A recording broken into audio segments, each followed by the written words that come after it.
up here doing all the work are parasophic punches. It's a pretty rare breed. There's about 2,500 of them in the world right now.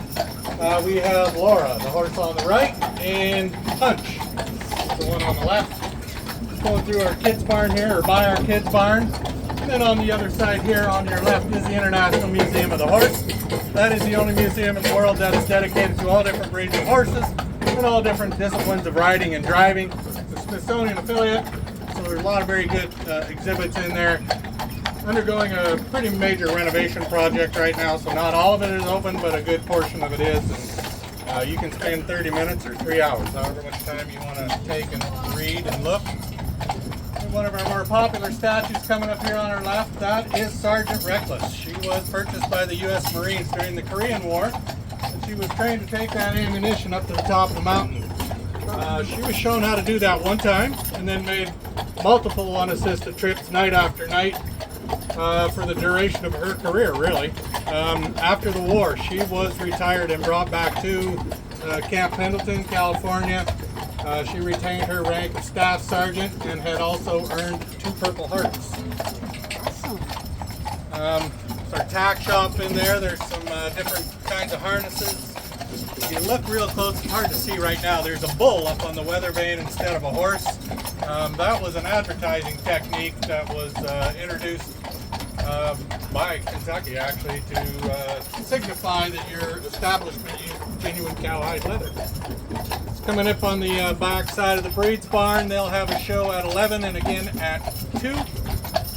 They have horses with origins from all over the world. They will dress those horses and rider up in costume native to that horse's country of origin for what it's most known for. It's all set to music. There's some narration that go along with it.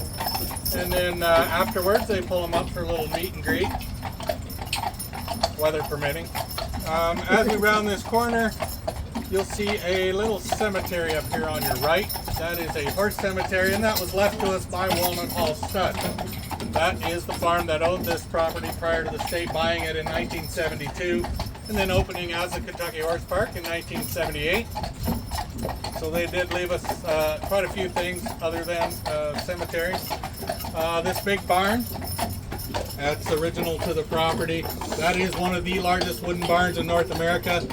That's where you find Punch and Laura hanging out, as well as 12 other draft horses in there. Even we've got Mama and Baby in there today. That foal doesn't have a name. Let's start with E. So, he's about, let's see, when was he born? He's almost 6 months now. So, and he's a big kid. So. Then as we look ahead, we have barns 1 through 4. We actually have 24 of these barns on the property, and that's temporary stabling. That's for horses that come in for competitions.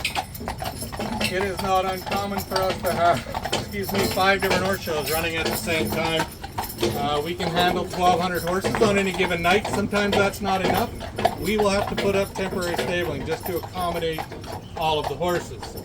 Right now it is the split rock jumping series going on. That's what most of these are here for. So these guys are going to be in probably 3 weeks, taking in, there's like 3 different shows that run bang, bang, bang. And as we work our way up this hill, you'll notice this double fence. That's pretty common around this part of the country, especially along roadways, along stallion paddocks.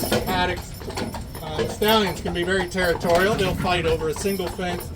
Give them that little 8 to 10 foot buffer. They're not too concerned about the neighbor at that point. They just kind of go about their day. Around roadways or along roadways, it's just an extra barrier protection. In case a car goes through or a tree falls, good chance it will only go through one of the fences. And if you look, even the posts are staggered. So if a car does go through, hopefully that driver's awake by the time he gets to fence number 2. It's our Hall Champions. They will have a show at 10:30, 1:15, and then their Derby nightcap at 3:30, I believe. Yep. Every horse in that barn is a retired millionaire. Wow. They've all won well over $1 million in their race careers. There's standard breds and thoroughbreds in there. There's 2 Triple Crown winners in there. They are standard breds, however.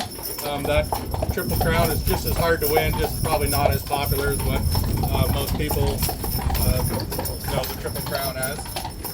But they'll bring those horses out, or whoever's on deck today, 2 or 3 usually. They bring them out to the pavilion. They'll show some video highlights of some of their greatest races and pose them for some pictures afterwards. And then if you talk real nice, they're usually good about letting you rub on some noses over there. Way off in the distance, you'll see those stadium lights. That is Rolex Stadium, and that was built as the main stadium for the 2010 World Equestrian Games. Horse Olympics, basically, is what that is. 2010 was the first time those games ever took place outside of Europe. Also the first time all the events took place on one plot of land. So once horses got here from wherever in the world they came from, they didn't have to leave the horse park to get to their event. It was all right here. Now that stadium hosts Grand Prix jumping events, one of the major saddlebred shows takes place in there. A lot of different things. We just wrapped up the Defender 3-day event. That is one of the toughest events in the world at eventing. If you're not familiar, that's one rider, one horse, 3 different disciplines. You have dressage, which at that level is like ballet on horseback. You have cross-country jumping, where they're out on a 2-mile course jumping logs and bushes and things that don't move if you run into them. And then the final day is where they're jumping rails, or the jumps most people are familiar with, where it's speed. That happened 3 weeks ago now, 2 weeks ago. That's a 5-star event. That's as tough as it gets. It's one of 2 in North America. The Olympics has eventing. It's only rated at 4 stars. It just allows more countries to compete. So that's how big a thing that was. 30,000 people through the gates that week, so it's a big deal for us. Covered Arena is one of the oldest show venues we have. That's hosted everything from horse shows, tractor pulls, circuses. Probably most famous for hosting Briarfest. That's the resin model horses, very detailed. That usually happens the hottest weekend in July. And again, we'll have 20,000 people taking that in. Then directly ahead of us is... All right, walk on. Slew of kids. Directly ahead of us is our mounted police barn. We do have a police presence on the park 24/7. But a little over 1,200 acres here. Just a lot more easily accessed on horseback, some of it. So it's not uncommon to see them saddled up, riding around, just kind of making sure everything's where it should be.